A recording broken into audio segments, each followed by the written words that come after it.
Use it up, wear it out, make do or do without. Calvin Coolidge and the War Council coined this phrase during World War I and the Great Depression to encourage people to lower their spending, be resourceful, use what they had, upcycle, recycle, repurpose items, and he said nothing in this world was more effective than persistence. And those of us that are frugal have seen this happen. This is the year that I'm using up a lot of things that I have to put money back in my pocket. So let's talk today about making do or doing without. Are we really doing without? Hi, I'm Bonita and I am early retired. I'm not old enough yet for Social Security. I'm living on a low income and I am living off of savings. And right now I'm spending the winter in my RV in the Rio Grande Valley in South Texas. I normally live in Kansas. I have frugal videos all year round, and I hope that you will join me this year in 2025 as we share ways to save money and live our dreams. This saying was promoted to encourage us to have a dual use of items rather than going out and buying things when resources were scarce. It was also promoted as a way to keep inflation at bay. And I have to wonder sometimes if we stopped spending on some of these things that are so high, would they lower the prices a little bit? Sometimes they just start making less of them and still raise the prices to try to get what they want. By not generating excess demand, it was believed that it could help control the inflation during war times. This saying encouraged Americans to use what we had available, even if it wasn't ideal, or to go without something if we couldn't figure out another way. But today, there are so few things that we really have to do without. We have so many things in our homes that we can use for a dual purpose. We can be resourceful, we can be creative. When we feel like we have a lack of options, we can take another look and see if we really do have an option available. Let me show you one of the things that I'm doing that may not be a big deal, but it kept me from buying something. And while I was in Texas this last time, my husband accidentally broke our big glass cutting board. So I left my small cutting board at home for him and I'm just using a plate because that works just fine. Why buy a cutting board for the camper when this works just as well? So I'm just going to save my money and use a plate. Cutting boards go way back to 3000 BC when they would use alabaster stone as their cutting board. Then they moved to wood. Then we moved to seasoned wood and to plastic in the 1920s. So they have been around a long time. But as you can see, any flat area like that will work and will suffice as a cutting board. But we get used to using things that are designated for a specific purpose. And we think we need that item to be able to do what we're doing. And I had a cutting board on my shopping list. And then I thought, do I really need a cutting board for the camper for 3 months in Texas? Do I really need it for the few weekends that we camp? No, I can use something else. I love history. I love historical novels. I love touring places that have historical significance. That's just something I've always been interested in. So, as I'm reading these historical novels, I'm looking back at when they had peasants or people that lived in poverty and how they would cook for people. And they would use old apple cores and they would use leftover scraps and they would put it in a pot and cook it all day with a little bit of porridge, and they would serve this as meals. Now, we don't have to do that today. We don't have to live off of scraps. We don't have to put water in a pot and just add wild onions and make a meal out of that for our families like they did in some of the books that I read.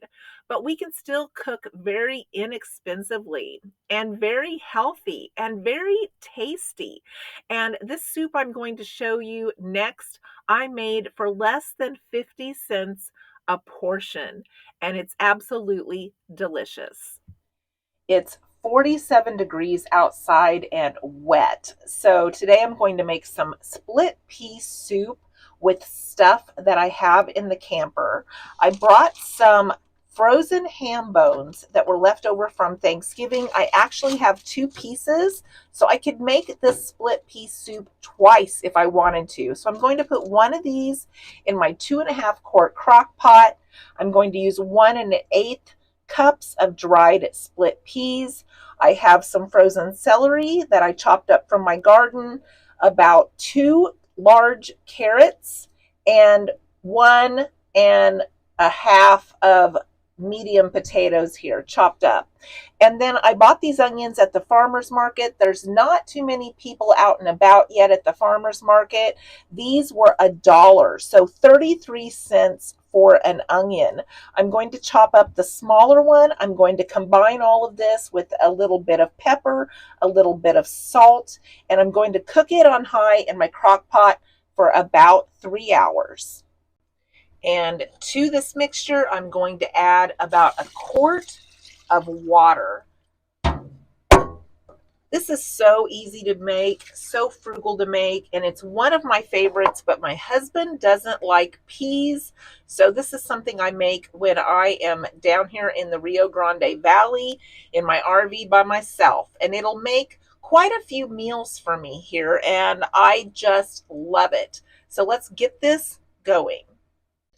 So it's been 3 hours now. Everything is tender. I just removed the ham bone, and as you can see, there's pieces of ham in there.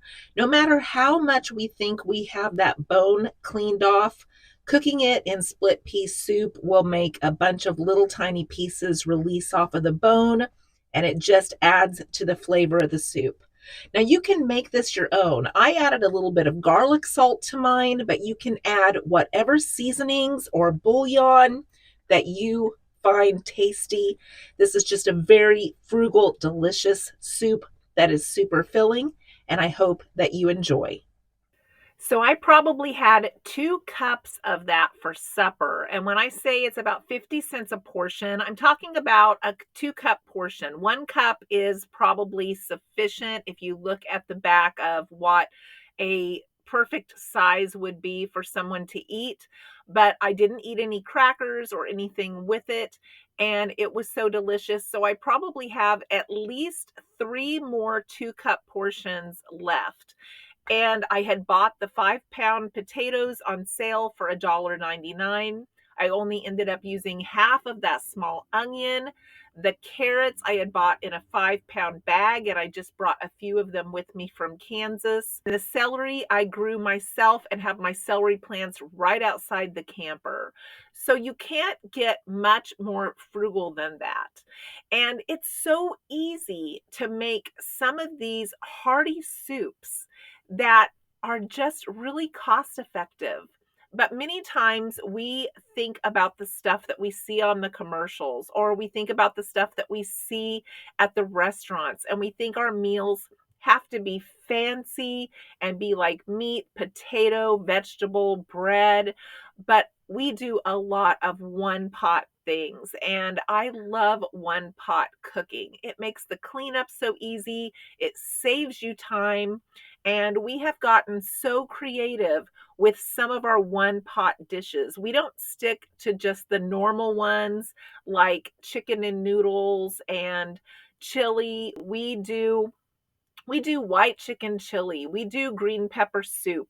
We do a sweet potato and chickpea soup. We get creative and do a lot of these things and it makes our food go a long way. And so then when you're looking around your kitchen thinking, what can I use? What can I make? I don't have anything to make. It takes such few ingredients to throw something like this together and have yourself a really big pot of food for about $2. I stocked up on sweet potatoes around Christmas when they were 39 cents a pound. Sweet potatoes last a long time, and I substitute those in where I would usually use white potatoes because I was able to get such a great deal. We make our beef stew with sweet potatoes. It is so delicious that we like it better than with white potatoes. So think about just getting creative with some of the things that you have to be able to save money this year. Now, a few of these recipes I just mentioned are in my cookbooks from the Depression era that I have on Amazon. The links are in the description box if you're interested. Thank you to those of you who have purchased them. I appreciate it very, very much. This was a way for me to preserve some of our family's historical recipes that had been passed down the way. And these are the recipes that I use the most often. So I even bring those cookbooks with me in the camper so that I can pull them out easily and use them to cook in the camper. Some of you know that I've been parting with a lot of things and decluttering, and some of you encouraged me to save a few things from my childhood. So I have taken some of my childhood dresses that you just saw in that video, and I'm going to use some of my favorites to make them into something else. This is the bottom of one of the dresses. I'm going to fold this over and sew it and make it into the top of a curtain for my kitchen. I think it will be absolutely adorable. I'm going to leave the strings hang on it so that you can see that it used to be the bottom of my dress. I'm also going to take the top of it and turn it around, use the zippered portion as an opening, sew the bottom, and make this into a clothespin bag. So when you're thinking about decluttering, maybe if you run across something that's special like that, you can figure out another use of it so that you can enjoy it and keep the memory of that. Now, we can't keep everything, of course, and I donated a lot and I scrapped a lot, but I'm going to use that one because that was one of my favorites. So, in the words of Calvin Coolidge, this is the original way that he said this phrase: eat it up, wear it out, make do, do without.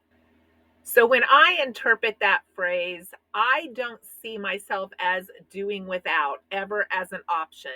Making do makes it where we don't do without. We use our creativity and our resourcefulness to come up with new special ways to cook or use things that we already have, and that is never doing without. I hope this video has encouraged you today to look at the things in your house differently. Can you use it? Can you reuse it? Can you make something to eat out of it that you hadn't thought about before? What can you use in your house to save you some money in 2025 in one way or another?